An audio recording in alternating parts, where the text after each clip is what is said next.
our journey. Well, first of all, hi, welcome to Let's Get Real. My name is Michael Sharkey. This is Spanish. Our phone number is 1-800-771-1025. The goal and the mission of the show is to give guys support, but what you're experiencing every time you listen is we're just two dudes kind of figuring out our own stuff. And we're doing it in real time, just being authentic. But that whole notion, I almost want to let you unpack this again on air and not just off air.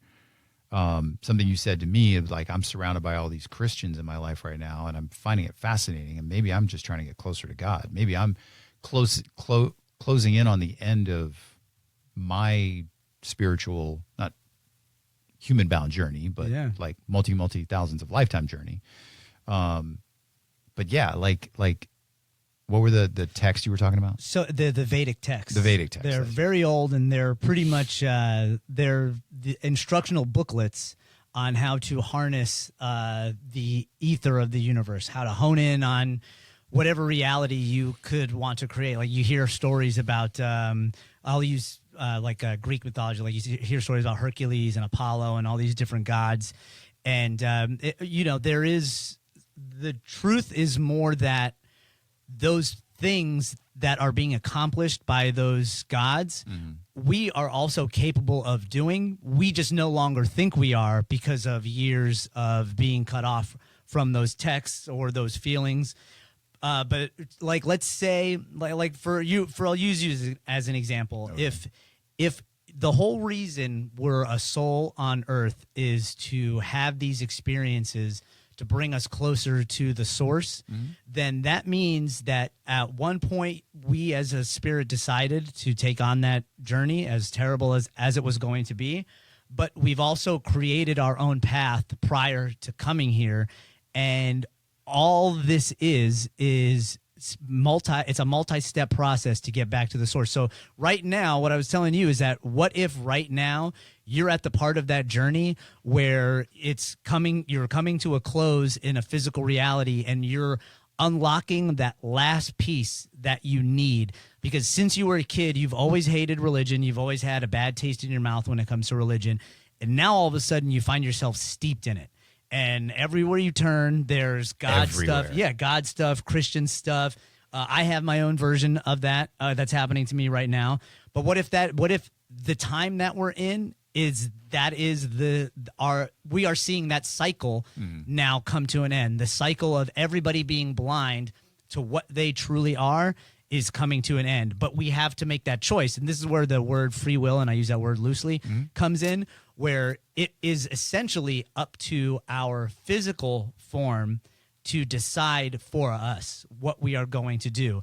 Even though subconsciously we have already chosen, we have to still choose. We still have to choose to get to that place. Correct, yeah. Okay. Yeah, I feel like, I just want to remind everybody this is a show for guys who need support on addiction and things like that. Well, it ties in. But if you're not going to call, we're just going to go down this rabbit hole because I find this just so fascinating. Yeah, me too. I find it really interesting. And there's probably parts of all this that help all of us as humans unlock the potential that we have. But like you said, like, it's crazy. It's actually wild that if I step back and observe my life right now, I would have never scripted it. I would have never predicted it. I actually would have pushed against it. Yeah. But here I am right now, every single person that I work with, and it's a small company and we work with a lot of people, but I have this really close connection with the owner of the company, my boss, where we just have these really in-depth conversations, mostly around, I mean, we do talk about like the development of our company and the product, et cetera, but like we do it through the lens of what does God want us to do, and actively listening to God. Now, again, he comes from a very Christian perspective. So there's a part of me that's like, okay, like it's just dogmatic to me. So it's like, all right, well, it's just another dogma. It's just another way of saying the same thing. But I wonder if there's just something more. And I'm again, fascinated. Like, I don't believe in coincidences. Yeah, I don't believe they're not real. So Tuesday night, Wednesday night, Tanya and I were taking a walk down Vinoy. You know, the path where you have your hammock and there's that sidewalk that goes kind of all along Coffee Pot Bayou. And it's like 9:30 at night. There's hardly anybody out there. And we walk by this woman sitting on a park bench who's listening to something on her phone or some sort of thing. And all I catch as I walk by is, Jesus forgives you. Walk. And I'm just like, why did I just hear that?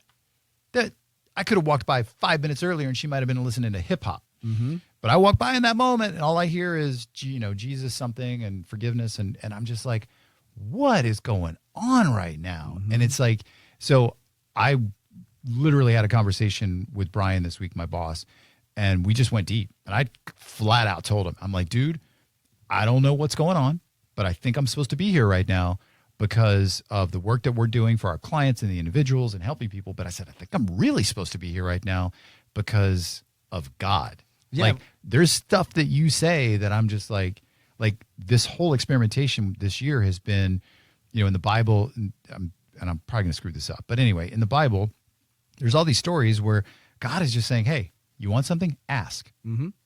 Like I love the line from Bruce Almighty. That's like, you ask God for patience. He's not going to give you patience. He's going to give you situations for you to be patient. Mm-hmm. And it's like, all right, well, let's practically ask God for direction in whatever we do, and then just being discerning and then open to listening to it. And man, I got to be honest with you. We've done that a lot this year. We've kind of had a couple of moments, sort of he and I together, sort of discovering what this is like. And it's like, everything has gone, like since you start just going, okay, God, what do you think? And then listening and discerning and then following in that path, it's like, whoa, pretty cool things start happening. Yeah. Well, I mean, because you're practicing what the ancients would call meditation. Mm. You're allowing yourself to stop for long enough to where you're no longer focusing on anything else other than that present moment, which in turn is silence. Yes. And things just start popping up. Now, if you want to take it a step further and really blow your own mind, don't ask God, ask yourself what should be done next. Right. So that's a little bit of the area where and I'm not pushing back on Brian or God or the Bible or anything like that. But up until the last couple of years, that's what I would do. Yeah. When I would journal, yes, I journal. When I would journal, I would always end my journal with, what does my higher self want to tell me today? Mm-hmm. And I would always write that down. I'm like, well, that's cool. That's pretty awesome. So that's where I'm like, well, is higher self, is intuition, is God, is it all the same? Yeah.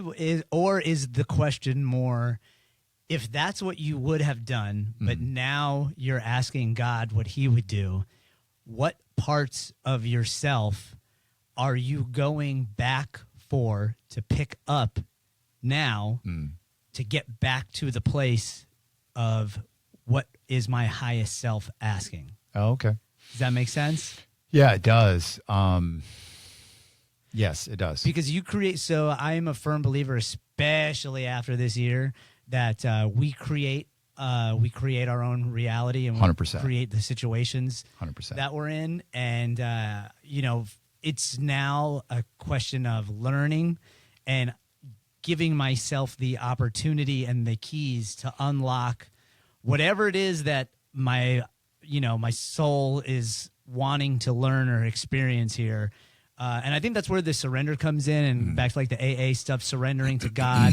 It was interesting talking to some of the older guys in AA about surrendering to God, because where I was at spiritually was not so much of a God place. It was, well, I am God, so I need to figure out what I am wanting out of this life go.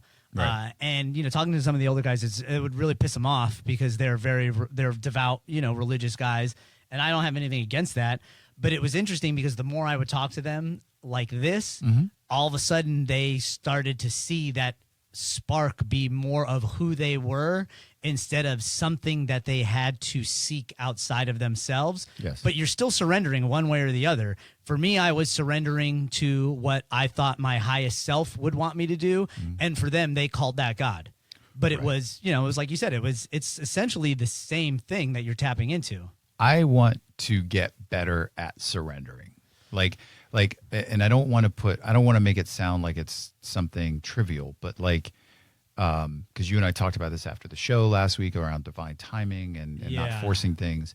But when I was meditating or journaling this week, the 3 words that came up were accept, allow, and be. Oh, man. So I literally wrote them on my hand that day. I wrote accept, allow, and be. And just as a reminder for myself that day around acceptance. And just like, but to encapsulate that is like, all right, surrender, and then I think about all these things that have come into my life in the last year. I don't listen to country music, but I guess there's a country music song called like Jesus Take the Wheel or God Take the Wheel. And I'm like, okay, that makes sense. And then I was listening to Oliver Anthony on Joe Rogan talking about, yeah, man, I just quit drinking and I told God, you got this, buddy. And like how all these examples of people's lives just absolutely transform when what they're saying out loud, because they're devout Christian, I'm just going to give it up to God.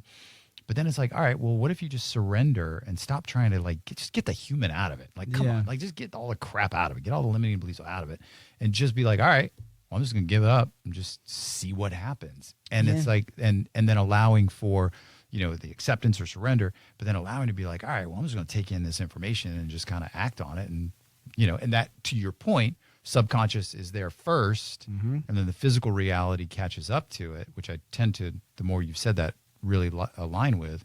But then it's like, all right, well, what could possibly go wrong? Because as humans, we just have a tendency to mess things up, especially us guys. Yeah. We get in our own head and we have all these limiting beliefs and we think we know everything. And it's like, all right, well, what if we don't? What if there's a source? Because I do believe that there's something else here. Well, however you want to phrase it, like it's there. And I think we all kind of believe that there's something else there, however we want to put words to it. But it's like, well, that seems really powerful. That seems awesome. Let's just go in that direction. Yeah, and I think that's a good first step. And I think, well, not that I think, I know for me that was the first step. And then what came next was, okay, so if I am the embodiment of that power, that source, and I now am feeling that, and when I meditate, my body tingles and I get emotional and I'm having all these experiences and visuals, how do I, in physical form, dance with that? And how do I acknowledge the universe back? Yeah. And in what ways can I shake the universe's hand and let the universe or the source know, not only do I see you, but I'm ready to be a key player for you here in this physical form? That's great. Yeah. That's awesome. Because that is the dance.